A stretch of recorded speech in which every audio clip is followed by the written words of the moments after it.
Welcome. We are going to do a lesson for pre-calculus on what's called a composite of functions. So I just looked up in the dictionary what the word composite means. So if you stop for a second and think for yourself, what do you think, where have you heard the word composite and what that means? So just see if you can think of an example. What you might have come up with is something that's made of more than of a bunch of different things. So it's something made from two or more different things.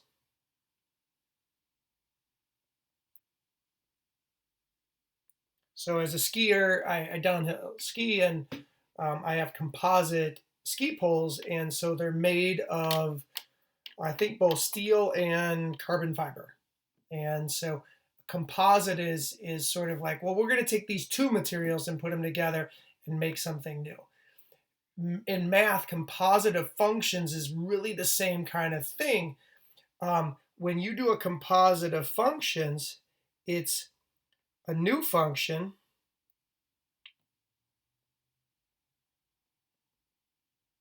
made from two other functions.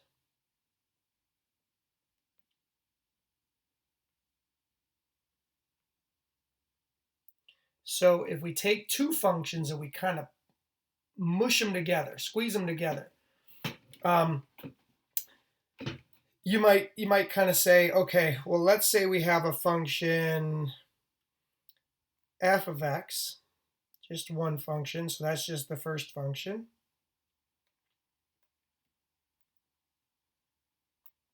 And generically, let's say we have another function g of x. That's just any function. Some of you might think of it as an equation. So you got one equation that's f of x and one equation that's g of x. If we write something like f of g of x, that reads f of g of x. And the idea here is you put g of x into f of x in place of the x's. Okay, so that's the idea. That's the sort of the directions. The directions are we're going to put g of x into f of x in place of all the x's. We could also do the same kind of thing if we wrote g of f of x. Be the same kind of thing, but it would be in reverse, right? I mean, it would be, this would read g of f of x, and for this one we would, sorry, that's a quotation, so this one we would put f of x into g of x in place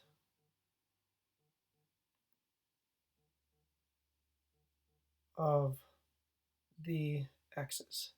So I'll do a few examples, but just that's the idea. We're making a new function from two other functions. So we're putting one function inside of another function. Okay, so that's the idea. We're putting one function inside of another function. So let me show you what I mean. So let's say I have something like this. F of g of 6. Okay, well, so let's look at this and let's talk about what this is. You got a graph here. This over here is the graph of f of x. over here we have the graph of g of x. If we wanted to figure out, well, what is g of 6? We said, well, what is g of 6? We'd have to go over to this graph over here, and we'd have to kind of look at when x equals 6. So we're kind of honing in on this. We're kind of looking right here. When x is 6, x equals 6 right there, we'd go all the way up to here, travel all the way up to here, and we'd get 8. So we know that g of 6 is equal to 8. Okay, so g of 6 is equal to 8. So now the question that we had at the beginning was, what is f of g of 6? Well, so g of 6 is 8, so that would be like you're saying, well, what is f of 8? Well, now we're going to go back over to this one because that's f of x. And specifically, we're going to look at what it is when x equals 8. So going over to this graph over here, when x equals 8, this graph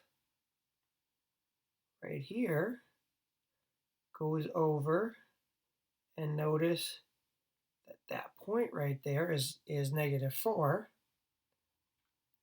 So f of 8 is -4.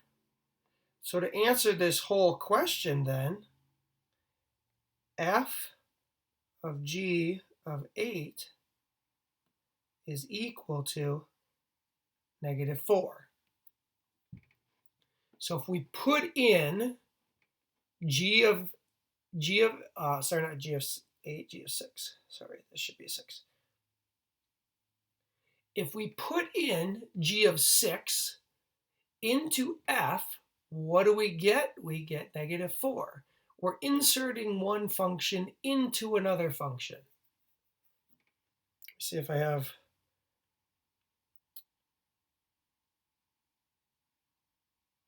So I'll maybe think about doing another example here in a minute for that one. So let me think about what I can do with that.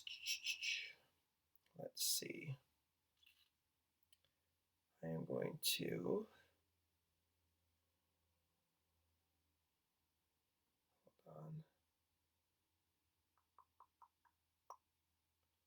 actually gonna erase some of this.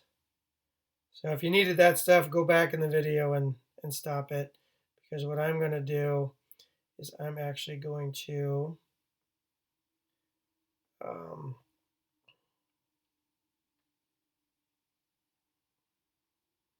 copy that and re-put it down here. I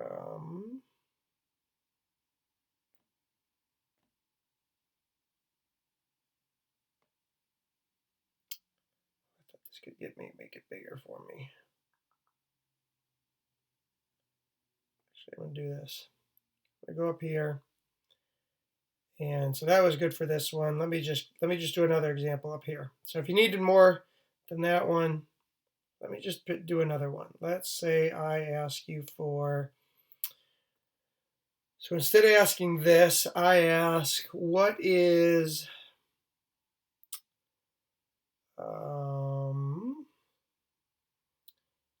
g of f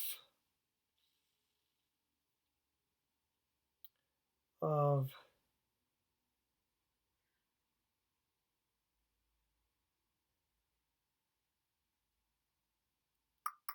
just trying to think of one that I can do really easily. How about -8? Okay. So what I'd like you to do, you can pause the video right now, and after with your last note, see if you can figure this one out. Okay. So looking at your last note, see if you can figure this one out. So I'm gonna pause. Take a minute. Okay. If you unpaused yourself, now I'm going to work this one out. So on this, the first thing we got to do is we got to figure out what is this. We got to figure out what f of negative 8 is. Because if we can figure out what that is, we can put it in there. So f of negative 8, here's f of x. Here is negative 8. If we go all the way up to here, looks like we're over here at 8. So f of negative 8 in this graph is actually equal to 8, right there. F of negative 8 is 8. So if we wanted to solve this, then this is also asking us what is g of 8. Because again, we're putting that in there. Putting that 8 in for f of negative 8. But now we go over to this function, and we look at when x is equal to 8, what does this equal? And I'm just going to say that that looks like that's about 3. So again, there's just another example. So now you have 2 examples with using the same graph.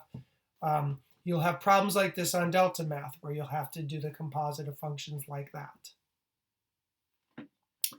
You could also get these where you are given equations.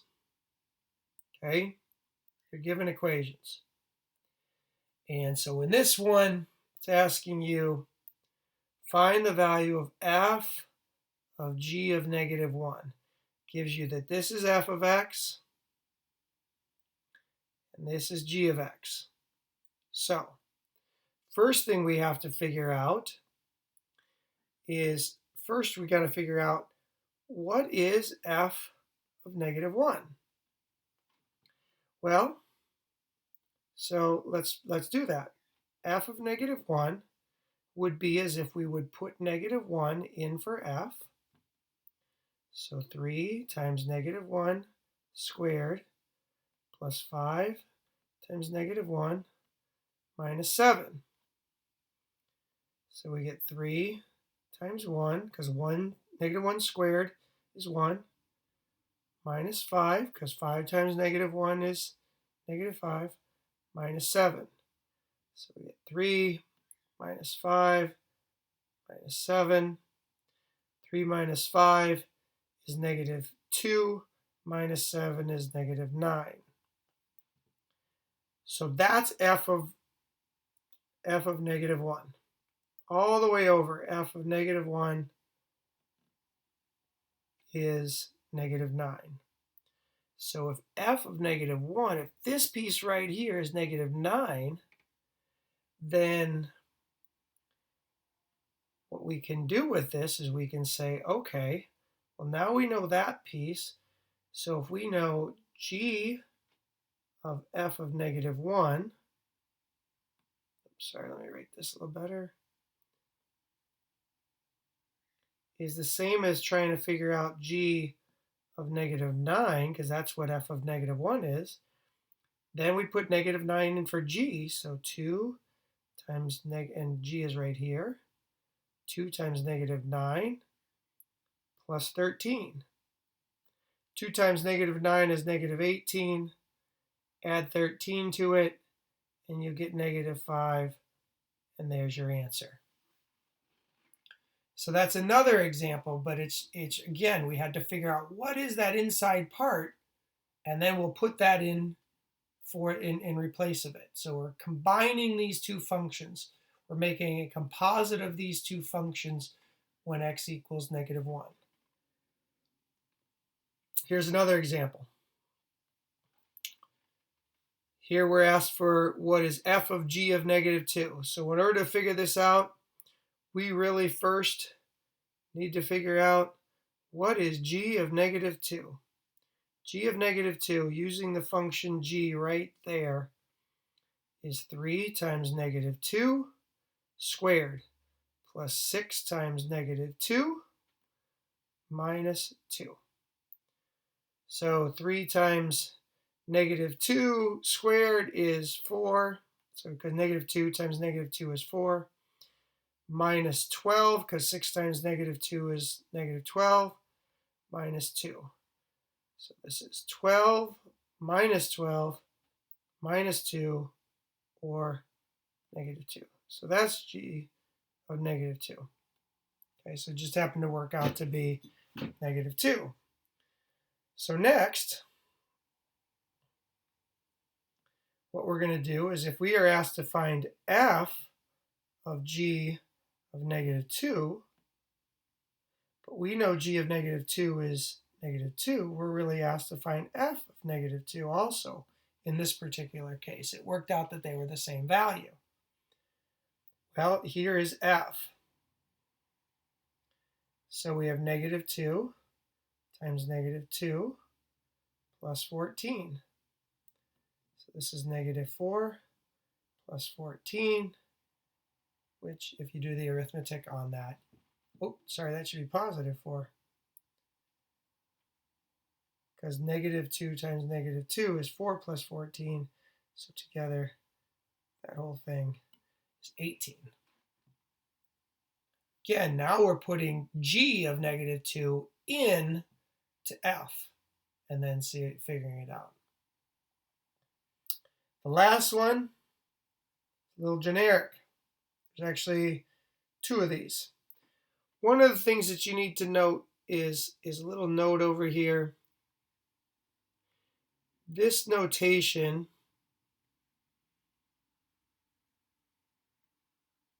is just another way of saying this. Okay, so those notations are the same. Or g of f of x is just like saying g of f of x. So it's just another way of saying it. So when you're asked for that, that's saying find g of f of x. Now remember, back at the beginning, if you remember, this is a little more generic. This means put f of x into g of x for all the x's. Okay? So we're going to take f of x and we're going to insert it into g of x. We're going to make a composite of functions, or a new function from these 2 functions. Standard form, we'll talk about what that is in a second. So if we do this, we got g of f of x equal to negative 5 times 2x squared minus 5x minus 8 plus 4. So we're going to plug this in for this other one. Now, standard form, what standard form refers to, so if you see this idea about standard form, that idea is where things are ordered in decreasing, which is going down, x powers. Okay, so decreasing x powers. So what that would mean for here is if we distribute this negative 5 through to those pieces, we'd have negative 10 x squared plus 25x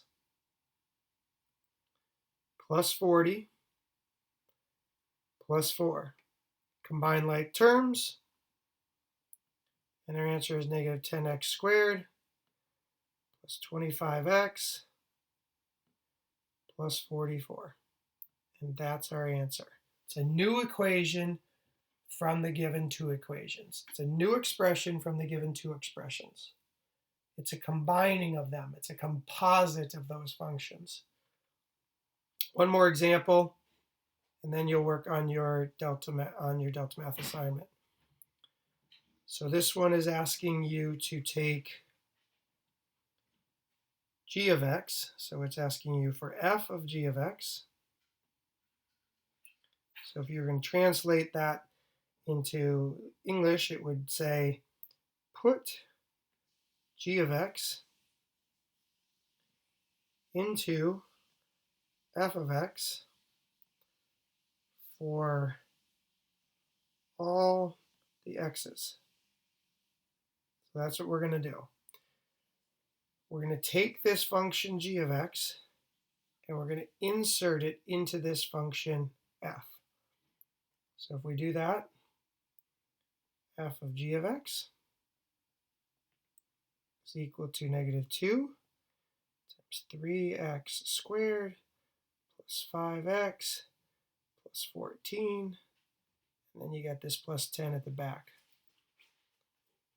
Remember, standard form, go back up, refer to what standard form is up here. Things are ordered in decreasing x powers, so that's the way we're going to write it. So what we're going to do on this is we are going to distribute this negative 2 here. We're going to distribute it to here, and we're going to distribute it to here. Then we're going to combine like terms. So we get negative 6x squared minus 10x minus 28 plus 10, because negative 2 times 3 is negative 6, negative 2 times 5 is negative 10, and negative 2 times 14 is negative 28. We do have to combine like terms, so our final answer is negative 6x squared minus 10x minus 18. Go back and look at those and then give it a try on Delta Math. See how you do.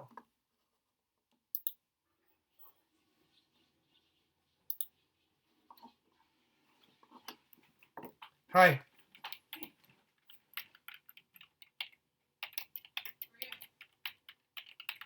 Fine. Did you see my picture?